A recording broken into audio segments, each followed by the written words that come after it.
On today's episode of Creepypastas, Real or Myth, I will be doing the infamous Creepypasta / TV show Cove.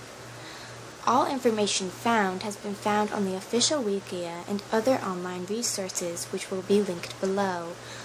All artwork is from DeviantArt and Google. All credit goes to the original artist. Please subscribe, comment, like, and share.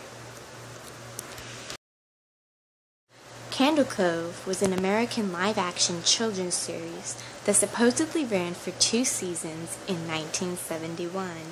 The show was locally produced in Ironton Television Station and some nearby cities. Many people claim that there was no show at all and the only thing on the TV screen during airing was in fact just static. Many stories have been published online throughout the web about the mysterious episodes, mostly focusing on the said last episode, aka Season 2, Episode 12, called The Screaming Episode. The Cove franchise returned in the late 80s with the publishing of 3 novels that serve as a possible prequel to the show and a supposedly TV movie released Sci-Fi Channel in 2012. The director of Cove is unknown, but many people believe that he is actually the man-pig beast that is shown in the Screaming episode for a flash second. If this is true, it goes to prove that one of the anonymous crew members were correct and he was actually a nut job.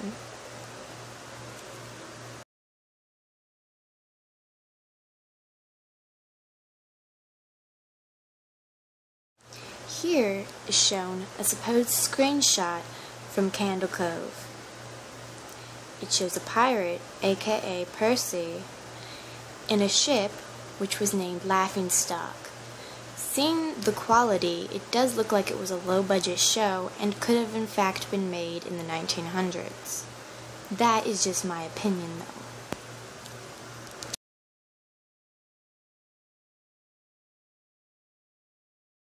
Many members of the cast and crew have had various complaints about the way the show was run, as described in the anonymously published book Cove Experiences, Tales of the Laughingstock. As told by an anonymous crew member, the director put the cast and crew under terrible conditions. Jane exclaims he was a nut job, a loony. He forced a 5-year-old girl, aka Jodie Silver, to near heat stroke. Changed scripts. Everything was fine until the show grew darker and darker. When the Screaming episode was filmed, the crew members were forced to scream, and Michael Collins' throat actually ended up bleeding. Mr. Collins' voice never recovered, and as a result his voice became rough and had a gravel-like tone to it.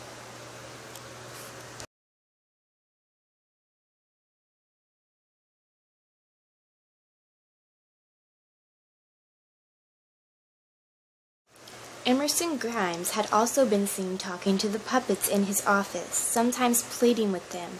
This seems to suggest Grimes may have had psychological issues that were never addressed. Jodie Silver claimed that the show has given me bad dreams, ruined my childhood, and I have even had therapy because of it.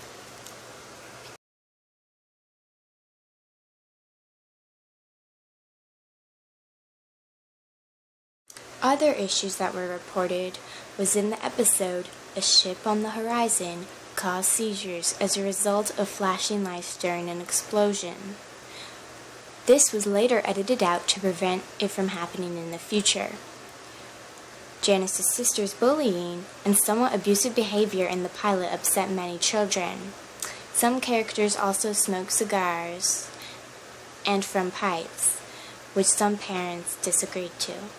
Many of the villains were very sadistic. The SEBTAW technology the show's creator claimed to use supposedly caused aggression in children. The existence of SEBTAW is uncertain. The Banana King often made lewd comments.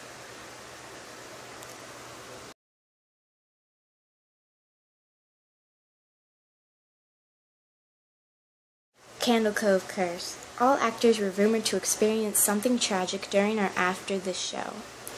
Alice Baxter. Acting career fell flat and she was unable to land any roles for a while.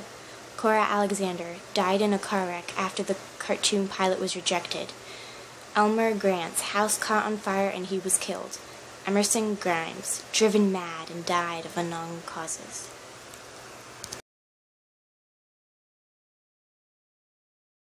George Kane suffered a heart attack a year after the show ended.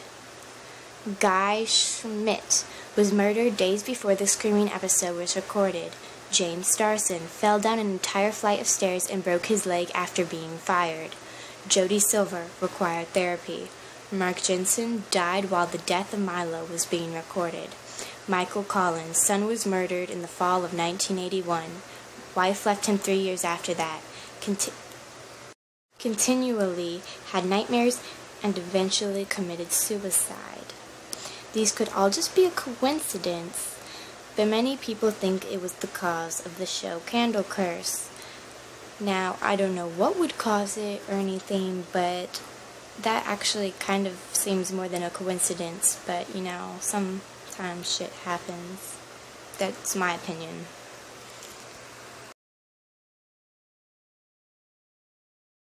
Miranda Hartman went missing and was later rediscovered in Irontown, Ohio. She had lost her memory.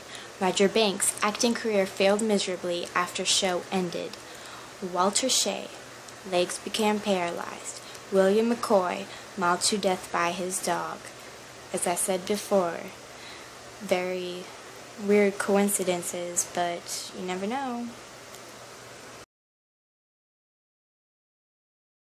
On the Wikia, pictures and names of the actors are shown. All known actors and actresses who voiced characters in Candle Cove: Michael Collin, Jody Silver, Louis Cunningham, sorry if I mispronounced that, Alice Baxter, Jennifer Hinshaw, Donald Richardson, Davy Prescott, and James Starson.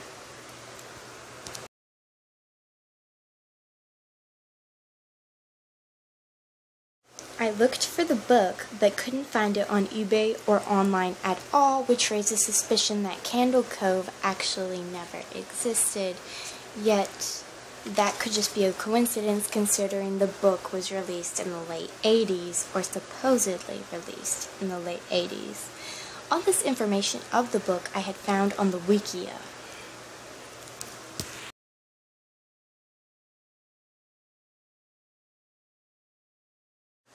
On a website called tvropes.org,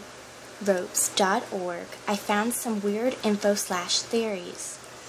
The force behind the show is a relative of The Wire. They both take on the superficial appearance of a pleasant, harmless TV program, but really have some nefarious purpose in mind. Nobody's face seems to have got eaten in this case, but who's to say what's next? Alternatively, the Slender Man is involved, mostly because they're both primarily talked about on the internet and target children, and links to Static and Insanity and Nightmare Fuel. Slendy is the creator. The Skin Taker is his author avatar. Janice was some poor kid he abducted and promised fame. Also, Slendy's suit happens to be made of children's skin. This may be becoming semi-canon. Don't know how you determine what's canon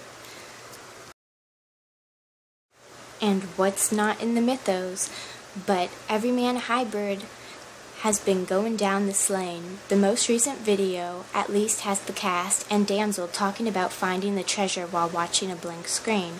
Perhaps during the early 70s he decided to take a break from terrorizing young filmmakers and instead work with them on his hidden passion, Sid and Marty Krofft-style children's programming. He did his best, but supernatural horror just isn't one of those things you can leave at the door, you know. The Slender Man, I doubt it. The Screaming episode is here. Go to 38 and pause immediately before the static. Something else seems to be behind the show. Nah, that's Slender Man. He's just showing off his mask for his camo appearance. Alternatively, Slender Man was just the producer, while the rest of the show was made by the other Fears.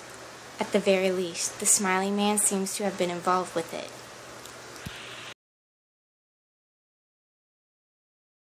Alternatively, it was the demons from Smile Time. Candle Cove started out as a real show but got into financial trouble. Forcing the creators to make a deal with the devil, the demons immediately took over, possessed the puppets, and began feeding on the audience. Candle Cove was a real show, but something happened to the actors and staff of the show, and they are only able to come in contact with people who watched the show before or are made aware of it by someone who has watched it. Candle Cove isn't just dead static. The last poster probably heard about it from a friend, but was a cloud cuckoo lander, and watched dead static. Everyone else, i.e. kids who weren't cloud cuckoo landers, actually watched it. Alternatively, he made up the story about watching static. Actually, he's just a message board troll who loves messing with people's heads. The show was real, and its supposed creepiness was just a combination of low production values, incompetence of its makers, and the imagination of the kids who watched it. Or his mother was the one hallucinating. She's the only person we knew of who saw the static, and one person seeing things is more likely than several people seeing the same things. Or there's a third theory. It wasn't dead static, but it was a television show on a station that didn't come in very clearly. That conclusion wasn't reached by many younger people, most of those who know the creepypasta, since many young people grew up with cable and satellite and thus only know something either coming in clear or not at all. Back in the day, kids would often watch TV channels that only partially came in, which if you weren't watching it and just passing by, looks like dead air and sounds like dead air, or it was close enough that she just called it static. I can remember things that I taped as a kid that were very snowy channels that only partway came in, visually and audibly, that my parents thought of as just static, and when I played them back, sure enough, they were intact. The only mystery is how they knew the ship was red. But it could be that the kids saw enough red on black and white that they were pretty sure that the laughingstock was indeed red, or perhaps it came in clear enough at times.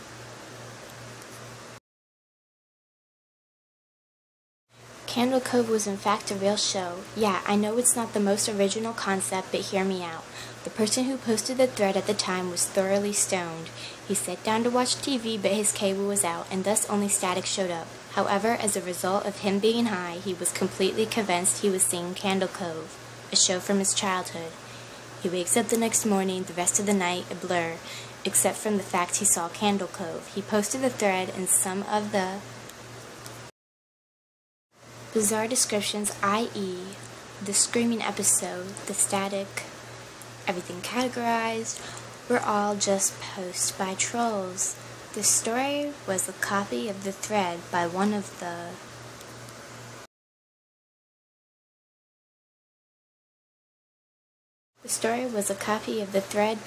trolls. There are many other theories and such on the website tvropes.org/candlecove.